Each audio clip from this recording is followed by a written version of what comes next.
আপনার আসল রূপ, আসল চেহারা দুনিয়াতে সবচেয়ে বেশি জানে আপনার স্ত্রী, ঠিক কিনা বলেন? কারণ বাহিরে অনেক মানুষ ফেরেশতা, কিন্তু তার মুখ দিয়া কি বাহির হয়, আচরণ দিয়ে কি বাহির হয়, ভাঙচুর করে কিনা, গালিগালাজ করে কিনা, মনটা ছোট লোকের মন না বড় লোকের মন, এটা দুনিয়ার আর কেউ না জানলেও বউর কাছে কিন্তু লুকানো যায়। অতএব সেই জায়গা থেকে সার্টিফিকেট যদি আপনি নিতে পারেন, সেভাবে যদি চলতে পারেন, তাহলে আপনি আসলেই ভালো মানুষ। আল্লাহ আমাদেরকে সেরকম ভালো মানুষ হওয়ার তৌফিক দান করুন। নাম্বার 6, সহিহুল জামিতে বর্ণিত হয়েছে, নবী করিম সাল্লাল্লাহু আলাইহি ওয়াসাল্লাম বলেছেন, খায়রুকুম মান আত'আমা আত-তা'আমা ওয়া রাদ্দাস সালাম। 6 নম্বরের শ্রেষ্ঠ এবং ভালো মানুষ হলেন, সবচাইতে উত্তম মানুষ হলেন তারা যারা মানুষকে খাদ্য দান করে এবং সালামের জবাব দেয়।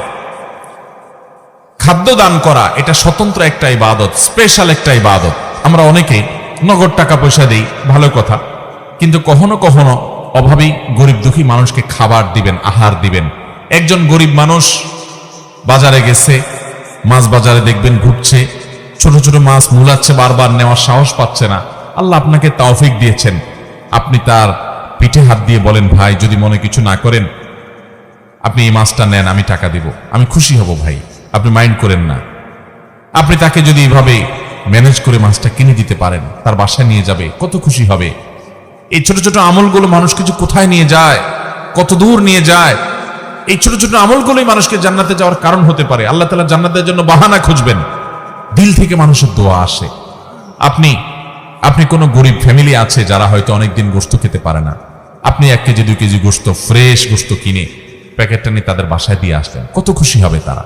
হ্যাঁ, অনেক গরিবের বাচ্চা দোকানে আশেপাশে যায়, তাকায় থাকে, নেওয়ার সাহস পায় না, আপনি একটু কিনে তার হাতে দিলেন।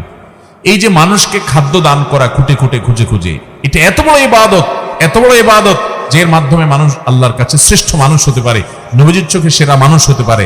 সেরা 11 মানুষের ভিতরে আপনি ঢুকতে পারবেন যখন এই গুণটা আপনার মধ্যে আসবে। সেই সাথে মানুষের সালামের জবাব দেওয়া। অনেকে আছে সালামের জবাব দেয় না ভাবসাবের কারণে, আছে না নাই? ওনার অনেক বড় পাওয়ার, উনি ক্ষমতাবান, উনি নেতা, উনি পয়সাওয়ালা, ওনার ভাবসাব আছে, এই ভাবসাবের কারণে সালাম দিলে সালামের জবাব দেয় না। দেখবেন অনেক ভদ্রলোক, তথাকথিত ভদ্রলোক আর কি, যাদেরকে সমাজের মানুষ ভদ্রলোক ভদ্রলোক বলে, জামা কাপড়ে দেখে সুট বুটে মনে হয় শিক্ষিত মানুষ, এরকম অনেক মানুষ আছে দেখবেন যে তাদেরকে সালাম দিলে এরকম শুধু কল্লা দাঁড়ায়, আছে না নাই? মাথা নাড়ে, ভাবের চোটে মুখ দিয়ে জবাবটা বের হয় না। আল্লাহ আমাদেরকে সেরকম অহংকারী মানুষদের এই দুঃস্বভাব থেকে বেঁচে থাকার তৌফিক দান করুন।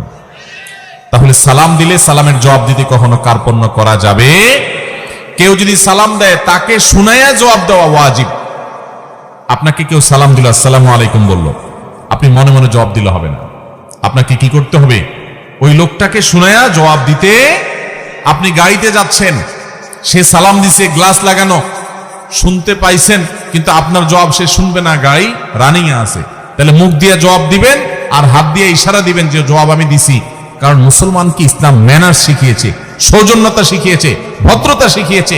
একটা লোক আপনাকে সালাম দিয়েছে, আপনি তার সাথে কথা বললেন না, এটা অভদ্রতা, এটা অসৌজন্যতা।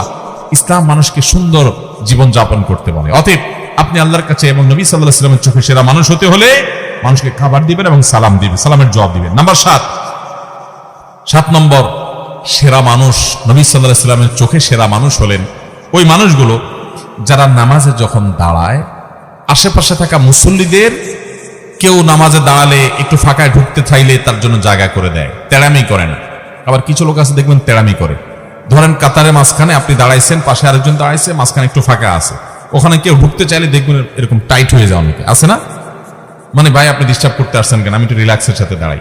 নবী করিম সাল্লাল্লাহু আলাইহি ওয়াসাল্লাম বুখারীর হাদিসে বলেছেন, খিয়ারুকুম আলিয়ানুকুম মানাকিব ফিস সালাহ, তোমাদের মধ্যে সবচেয়ে শ্রেষ্ঠ সেরা মানুষ হলেন তারা যারা নামাজে দাঁড়ানোর সময় পাশের মুসল্লিদের জন্য কাঁধটাকে নরম করে দেয়, মানে টাইট করে না, তেড়ামি করে না, মানুষকে জায়গা করে দেয়, নিজে একটু কষ্ট করার চেষ্টা করে, আরেকজনকে অগ্রাধিকার দেয়, এবং এভাবে নামাজে দাঁড়ায় যাতে করে আশেপাশে কারোর কোনো অসুবিধা না হয়।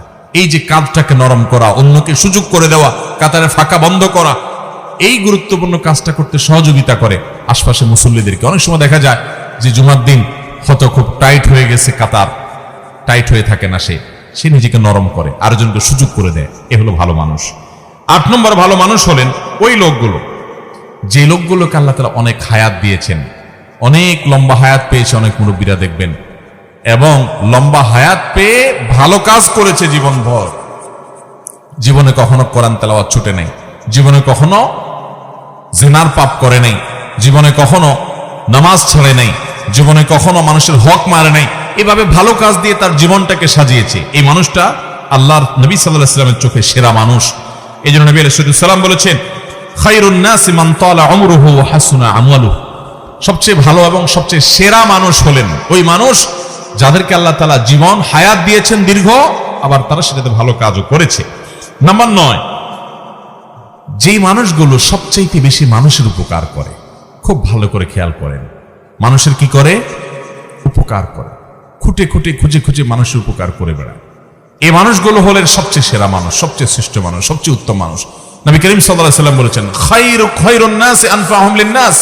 মানুষের মধ্যে তোমাদের মধ্যে সবচেয়ে ভালো মানুষ হলেন যারা মানুষের সবচেয়ে বেশি উপকার করে। আপনি রাস্তা দিয়ে হেঁটে যাচ্ছেন, একজন আপনার চাইতে বয়স্ক মানুষ একটা ভারী ব্যাগ নিয়ে যাচ্ছে, আপনি কাছে গিয়ে বললেন, চাচা বা চাচি, আমি একটু আপনার ব্যাগটা ধরে আগাই দেই যদি কিছু মনে না করেন। আপনি তাকে হেল্প করলেন। একজন মানুষ তিনি দেখছেন যে কোন একটা কাজ করতে গিয়ে তার কষ্ট হয়ে যাচ্ছে, আপনি আগায় গেলেন। একজন মানুষ বিপদে পড়ে গেছে, আপনি দৌড়ে গেলেন। আমাদের সমাজটা এখন এত স্বার্থপর হয়ে যাচ্ছে, আপনি আশেপাশে তাকালে দেখবেন আমরা সব স্বার্থের পিছনে এত অন্ধ, এত নিকৃষ্ট হয়ে গেছি আজকাল, যে আমার আশেপাশে সব ধ্বংস হয়ে যাক আমরা তাকাইও না। ইয়ানফসি ইয়ানফসি, আমি নিজে নিজে চিন্তা করি। রাস্তাঘাটে কেউ সন্ত্রাসীর কবলে পড়েছে, কেউ বিপদে পড়েছে, এমনকি অ্যাক্সিডেন্ট করেছে, চেয়ে চেয়ে দেখে। খুব তার হাতে যদি সময় থাকে তো বড়দের একটা মোবাইলের ছবি তোলে, ভিডিও করে, ফেসবুকে লাইক কমেন্ট কামানোর জন্য। কেউ যদি পানিতে পড়ে ডুবে মরে তো 10 জন দাঁড়ায় থাকলে 10 জনই মোবাইল বাইর করে ভিডিও শুরু করে। ভাইরা আমার, এটা কি কোনো মুসলমানের চরিত্র? আজ আমাদের সমাজ থেকে হারিয়ে গেছে ভাই। তরুণরা সিনিয়রদেরকে যখন দেখবেন পাবলিক বাসে দাঁড়িয়ে আছে, সাথে সাথে নিজে উঠে তাদেরকে বসাবেন। একজন মানুষ তার হাতে অনেক মালসামান আছে, তাকে অগ্রাধিকার দেবেন, ভাই আপনি আগে যান। এই ছোট ছোট কাজগুলোর মাধ্যমে আপনি আল্লাহর কাছে সেরা মানুষ হতে পারবেন, শ্রেষ্ঠ মানুষ হতে পারবেন, আর আপনি আল্লাহর কাছে প্রিয় মানুষ হতে পারবেন। আল্লাহর কাছে সেরা মানুষ হওয়ার জন্য আপনি অনেকগুলো নফল ইবাদত করলেন, এটাই একমাত্র পথ নয়, সেটা তো করবেনই। তার পাশাপাশি মানুষের উপকার সবচেয়ে বেশি করবেন। ডক্টর খন্দকার আব্দুল্লাহ জাহাঙ্গীর রাহিমাহুল্লাহ তিনি বলেছেন, আমি সারা জীবন দেশে দেশের বাইরে ইসলাম সম্পর্কে সর্বোচ্চ ডিগ্রি নিয়ে পড়াশোনা করে যুগ যুগ ধরে এবং বিশ্ববিদ্যালয়ে আল হাদিস ডিপার্টমেন্টে শিক্ষকতা করে আমি কোরআন হাদিস সম্পর্কে দীর্ঘকাল পর্যন্ত অ্যানালাইসিস করে আমি দুটি জিনিস বের করেছি, যে কোরআন হাদিসের সকল আদেশ নিষেধের এই নির্যাস হলো এই 2 লাইন। তার একটা হলো ঈমানের পর